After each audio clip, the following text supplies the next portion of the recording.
Good day, everyone. Once again, we are back together. It's been a bit of a rough time, but of course, we're still sailing this ship, making sure that we are still your plug when it comes to maths and science education.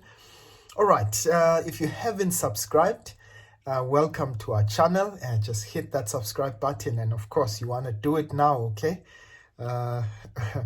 Otherwise, you'll miss the bus. All right, and obviously you can also hit the notification bell so that you're alerted every time we're posting a new lesson.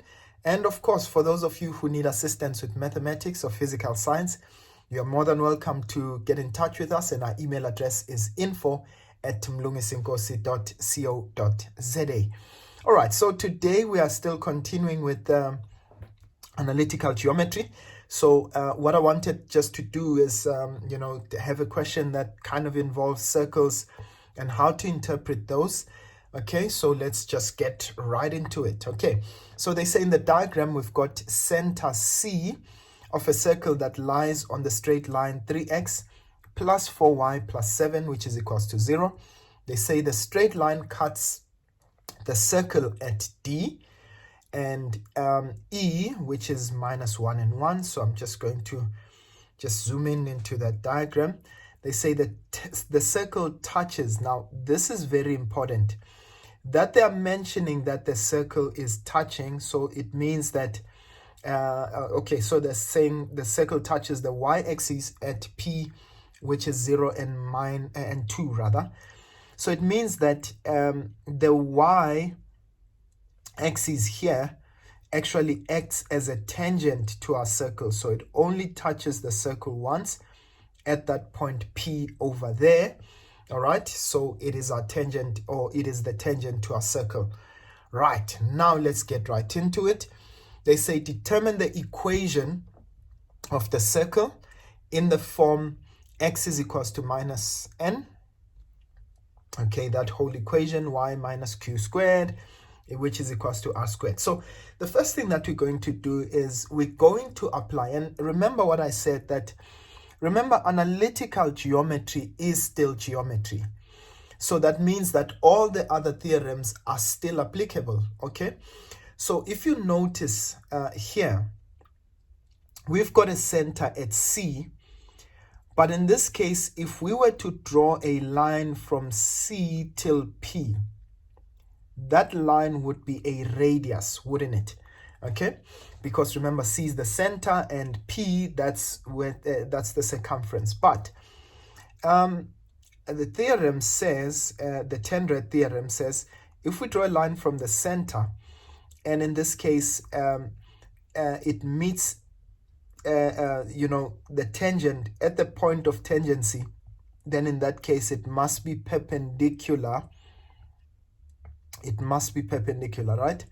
So in this case, what it means is that CP must therefore be perpendicular to the line, the y-axis. So what that means is that if it's perpendicular to the y-axis, therefore it has to be parallel to the x-axis. I hope that makes sense, right? So it means this is a perfectly horizontal line.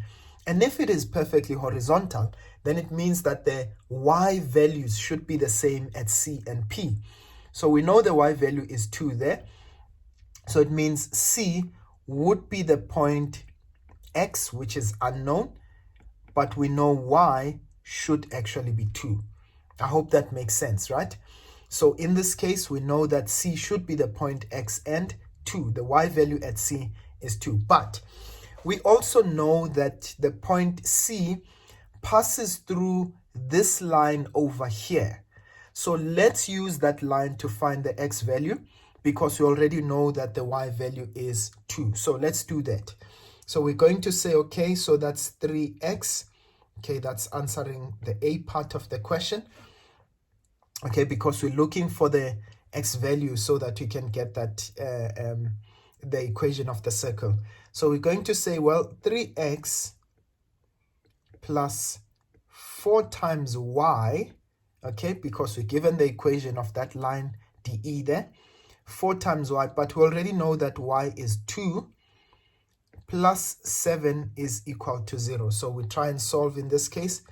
So we've got 3x, okay, 4 times 2, that is 8, 8 plus 7, that will give us 15. If we take it to the other side, it becomes minus 15, and we're going to divide both sides by 3, okay.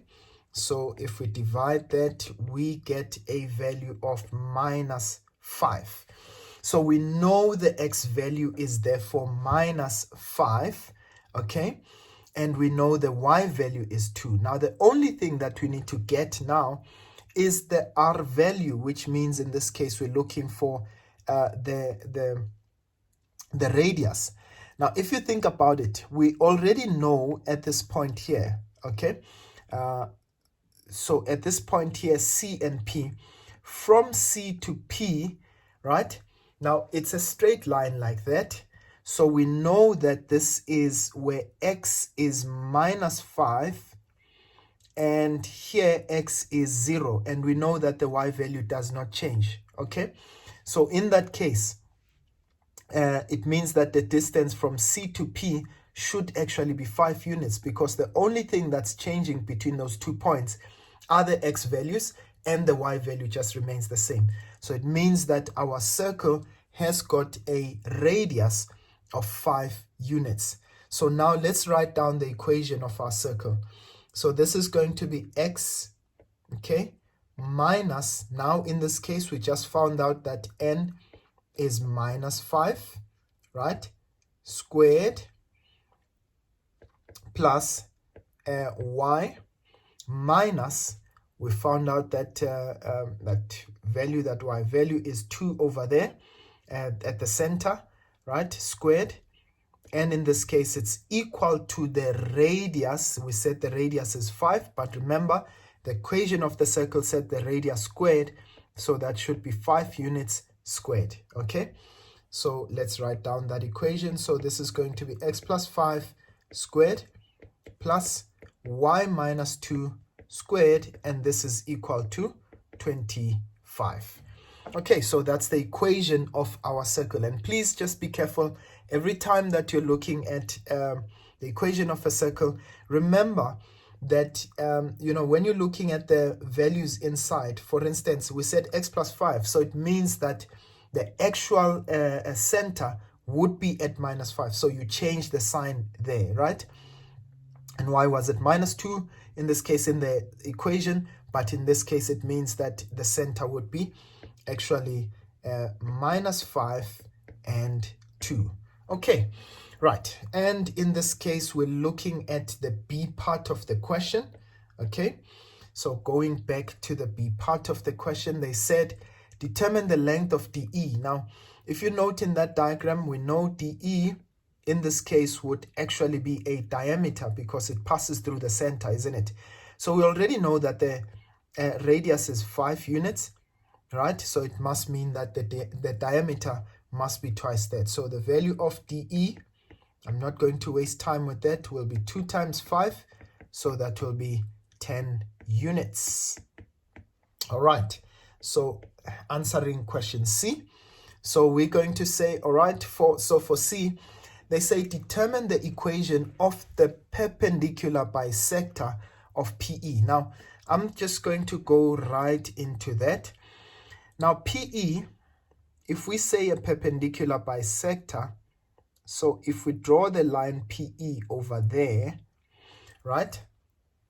Now, what a perpendicular bisector would look like is that, remember, it's a line that first of all divides that PE into 2 equal sides, okay?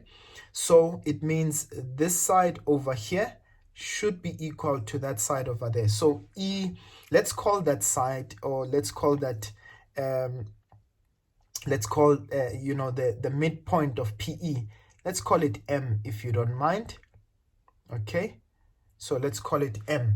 So what I'm going to do, just for the sake of having space, let's find M. M would be, in this case, between PE. Let's start with the x values. So that would be 0 plus -1 over 2. And y would be 2 plus negative 1, okay, over 2 as well.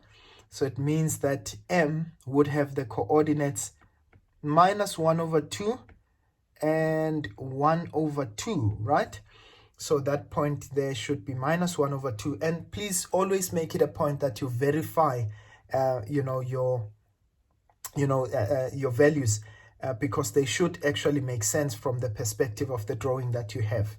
Okay, right. So we know we've got a midpoint there at minus 1 over 2 and 1 over 2. Now they said a perpendicular bisector.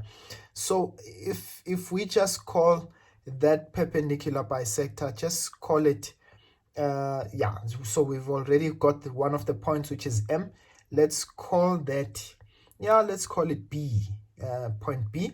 So we'll call it BM, right?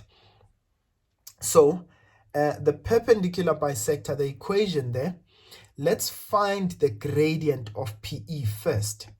So the gradient of PE would be y2 minus y1 over x2 minus x1. Now, let's take the points at P to be our x2 and y2. So that will be 2 minus a negative 1 divided by 0 and minus a negative 1 again, okay? So that will be 2 minus a negative 1 divided by 0 minus a negative 1. And what that will give us is 2 minus a negative 1 is 3, divided by 0 minus negative 1, which is 1. So that will be 3 over 1, and that will give us 3. So it means that the gradient of PE is 3. But now, therefore, the gradient of our perpendicular bisector, we called it BM, right? We said that should now become, therefore, it means that if they're perpendicular to each other, it will be the inverse, change the sign. So that will be minus 1 over 3. And so, in this case, it means the equation of BM should be y is equals to minus 1 over 3 x plus c. Now, remember, now we know that it passes through point M, but we know point M, we said it's minus 1 over 2, and y is 1 over 2 there. So we can substitute those points there, and we say, well, that's going to be 1 over 2. That's minus 1 over 3 into, remember, x is negative 1 over 2, okay, plus c. And of course, we can find out, so this is going to be 1 over 6. That's going to be 1 over 2 plus c. And so the value of c is, so that's 1 over 2 minus 1 over 6. And that should give us 1 over 3. Right, so that should give us 1 over 3. Okay, right. So it means that the equation of our perpendicular bisector is y is equals to minus 1 over 3 x plus 1 over 3. Okay, so you can verify that for me. So that's going to be 1 over 6, and yeah, we definitely got 1 over 3. All right, so in this case, that is the equation of our perpendicular bisector. Okay, right, and the last question, they say, show that the perpendicular bisector of PE and the straight line DE intersect at C. Okay, so we need to show, if we were to take the perpendicular bisector, remember we called it BM, we can extend it now. They want us to prove that it will pass through that point C there, which is our center, where x is actually equal to minus 5, right? And y is equal to 2. So let's try to do that. Okay, now you remember that the equation of DE is 3x plus 4y plus 7 is equal to 0, right? So what I can do is either substitute the other equation. Now remember, when we say they intersect, it simply means that their y values should be the same at that value, at that point, or their x values should be the same. So what I'm going to do is we can express this in the form of a fraction. Yeah, so let's say y, or 4y, is equal to minus 3x minus 7. Okay, right, so we can divide everything by 4 in this case. So what do we have? Y is equal to negative 3 over 4x minus 7 over 4. Now let's find out the x value where they meet. Okay, so how are we going to do that? We're going to take, if we say this is equation 2 and we take that as equation 1, we're just simply going to say equation 1 is equal to equation 2, so that we find out where do these lines meet. And if they meet at x is equals to minus 5, therefore it means that they will pass through that point. So we're going to say, and by the way, what you also could have done is that you could have taken that y value there, equation 1, and substituted it into that equation there. Nothing wrong with that. Okay, so we're going to say, well, we've got minus 1 over 3x plus 1 over 3, right, is equal to negative 3 over 4x minus 7 over 4. So let's try and find that out. Okay, so let's group all the x values together. So I'll have minus 1 over 3x plus 3 over 4x. And then let's group the constant terms together. I'll have minus 1 over 3 minus 7 over 4. Right, so let's try and simplify what's on the left hand side.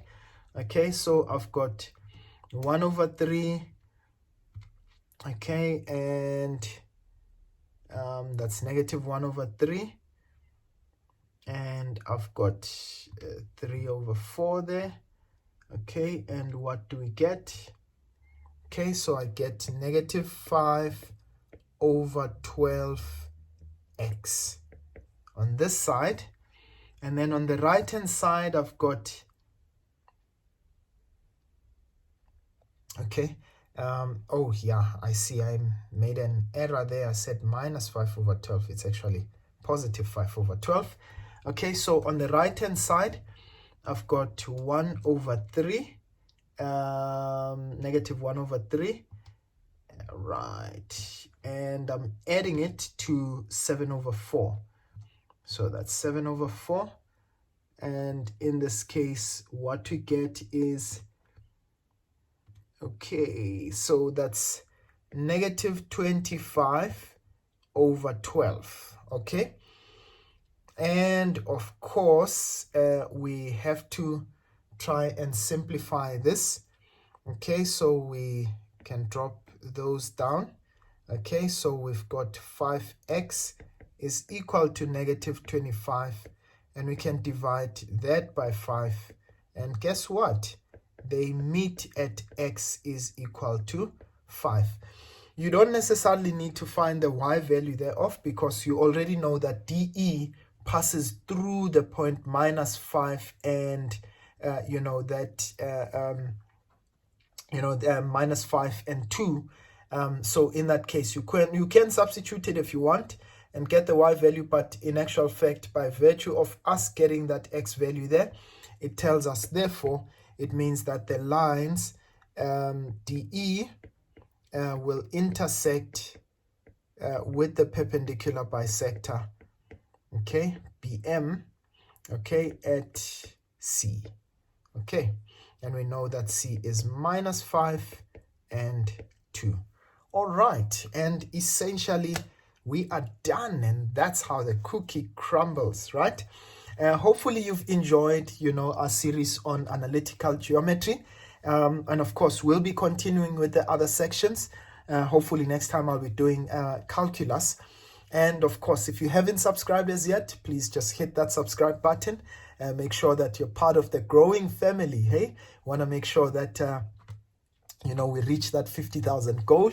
Okay, and please just continue being plugging others. Okay, tell them about this channel, and let them know how much you are able to benefit from it. Otherwise, ladies and gents, from me for now, I will see you guys next time. Sharp sharp.